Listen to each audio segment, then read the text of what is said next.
Luca had always been an ordinary boy. He stayed with his parents in their quiet village. He had friends, a small family, and a simple life.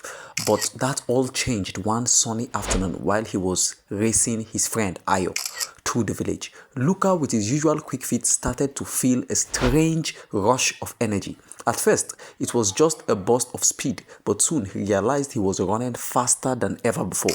His feet were barely touching the ground as he sped through the village, passing people, houses, and trees in the blink of an eye. Luca stopped abruptly, realizing that something was very wrong.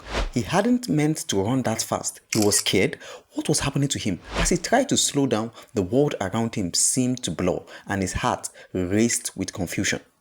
That night, Luca couldn't sleep. His newfound speed was both a gift and a curse. He could outrun anyone. He could do things in the blink of an eye. But there was one thing he hadn't considered. How would his actions affect others? The next day, Luca was in the village square when he saw an old woman struggling to carry a heavy basket of firewood.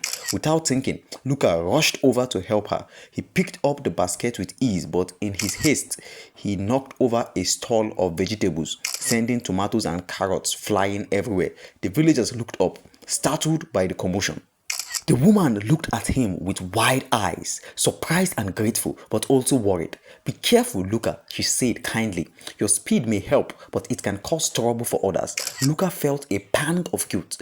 He hadn't meant to make things worse. He had been so focused on doing things quickly that he hadn't considered the consequences. Later that day, Luca saw his friend Ayo sitting alone by the river.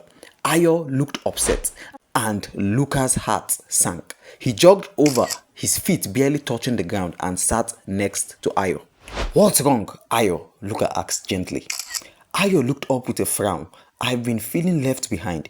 You are so fast now, Luca, and I can't keep up. I feel like you are moving ahead without me." Luca's chest tightened. He hadn't realized how his new ability had affected Ayo. He had been so caught up in his speed that he hadn't stopped to think about how his actions might make others feel. "I'm sorry, Ayo," Luca said sincerely. "I didn't mean to leave you behind. I've been running so fast that I forgot to look around and notice how it might hurt the people I care about.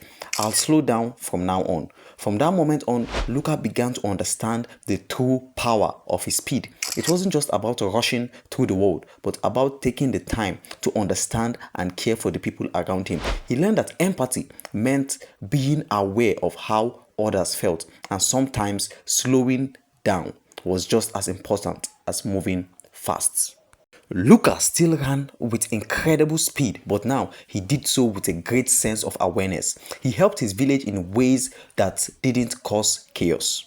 And most importantly, he never left Ayo behind.